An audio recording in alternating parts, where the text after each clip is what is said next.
Η νεράιδα της Μάνης.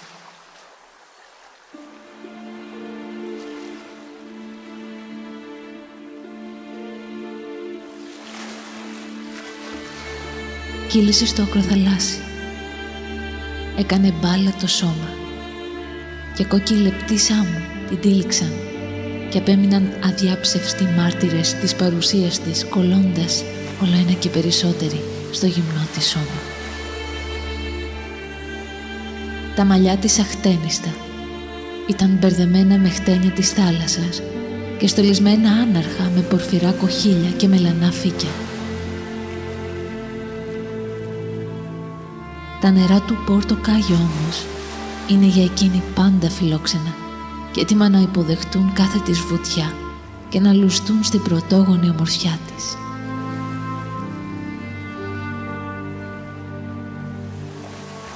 Η νεράιδα της Μάνης ζει στις σπηλιές της Μέσα Μάνης και του Ιτήλου, αλλά η αγαπημένη της παραλία είναι στο Πόρτο Κάγιο, στην νοτιότερη γειτονιά του Τενάρου. Εδώ και αιώνες τα καλοκαίρια θα τη βρεις εκεί να τριγυρίζει. Άλλες φορές στέκεται καρφωμένη στα βράχια ψηλά και άλλες λιάζεται στην αρμενόπετρα αγναντεύοντας τα πλοία που καβατζάρουν δειλά στον κάβο Μαλέα, στέλνοντας καλότυχες λέξεις και χαμόγελα.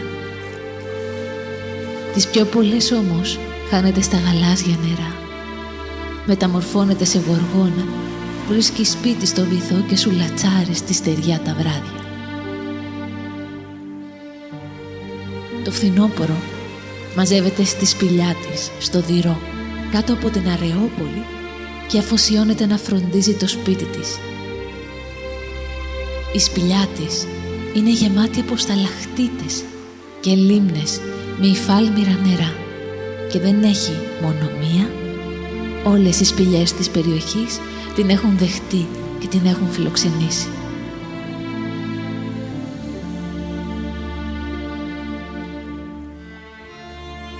Άμα βρεθείς εκεί το Σεπτέμβρη, μπες βαθιά. Κράτα την αναπνοή σου και αφουγκράσου. Θα αισθανθείς τη ζεστή ανάσα της σαν στεναγμό στον αέρα και το καρδιοχτύπη της αντίχηση στους στίχους. Θα ακούσεις ακόμα στάλες και υγρούς ήχους να τρυπάνε την ησυχία που στα αλήθεια είναι το μοναχικό κολύμπι της στα κρύα τα νερά. Δεν ήταν πάντα μόνη. Ο αγαπημένος της όμως θαλασσοπνίγηκε σε κάποιο ταξίδι του και η μοίρα για παρηγοριά της χάρισε αθανασία και αιώνια ομορφιά, βαφτίζοντάς την νεράιδα της Μάνης. Και έτσι έγινε η υπόγεια λίμνη, ο τόπος που ξεχειμωνιάζει, και το Πόρτο Κάγιο το λιμέρι της τα καλοκαίρια.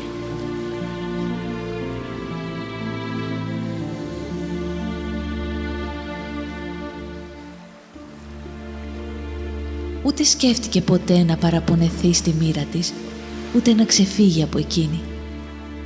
Μα η μοναξιά δεν αντέχεται ούτε στις νεράιδες.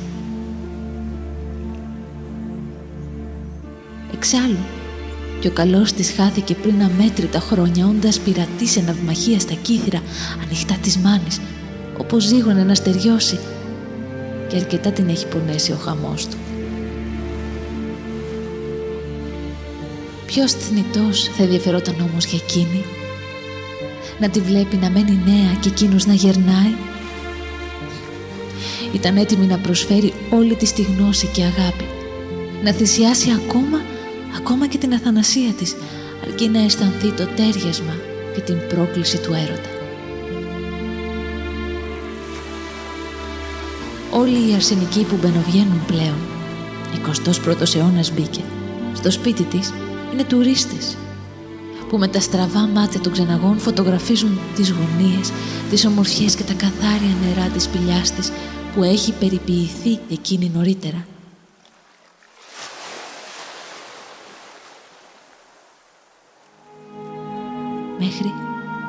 Μέχρι που ήρθε η στιγμή και κάποιος έφυγε κλεφτά από τη βάρκα. κολύμπησε και στάθηκε σε μια πέτρα στην άκρη της επιβλητικής αίθουσας του Ειρηνικού, στο σαλόνι της Νεράιδας. Όταν χάθηκαν οι τελευταίοι ήχοι των κουπιών και των ψιθύρων, η Νεράιδα ξεμύτησε από το θαλάμι της και βρέθηκε ξαφνικά μπροστά του. Εκείνος γιάχτηκε. «Ποια είσαι?» τη ρώτησε με κοφτή ανάσα. «Κάποια που χάθηκε ή που ξέμεινε όπως εσύ». «Μένεις εδώ?» «Πολλά χρόνια». Έπειτα έμεινε άλαλος, εκστασιασμένος από την ομορφιά της και τη λάμψη που πήγαζε από τα μεγάλα μελιά της μάτια. Δεν έβγαινε φωνή. Έλα να σου δείξω το σπίτι μου».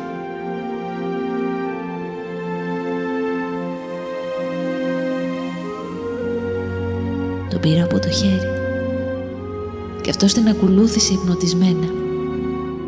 Μαζί φάνηκε σαν να ακολουθούσε όλη τη διαδρομή της στους αιώνες.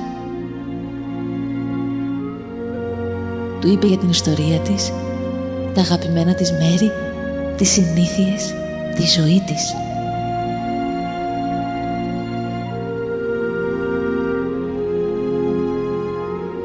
Την άκουγε προσεκτικά, ρουφώντας κάθε λέξη σαν σφουγγάρι και σαν ναυτόπεδο που διδάσκεται τα στοιχειώδη.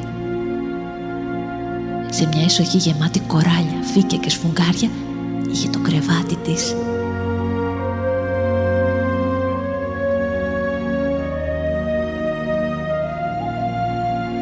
Τον κέρασε αχινοσαλάτα και κηδόνια. Τον αγκάλιασε πρώτα με τα μαλλιά της και ύστερα με τα χέρια της. Τον χτένισε σαν κούκλα.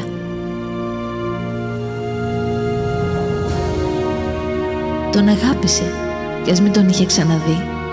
Τον πόθησε σαν θνητή με τη σκέψη ότι ζει μία μόνο στιγμή ο έρωτας. Τον γεύτηκε όπως ένα γλυκόπιωτο παλιό κρασί που πρώτα ζεσταίνει και ύστερα μεθά.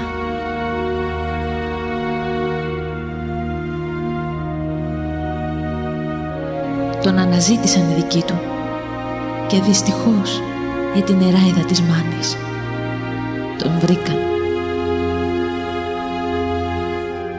Δεν τους μίλησε για εκείνη, την κράτησε όμως στην ψυχή του και από τότε κάθε καλοκαίρι την ψάχνει στα βράχια, στις ακρογιαλιές της Μάνης και στις σπηλιές του Δειρού. Μάταιο.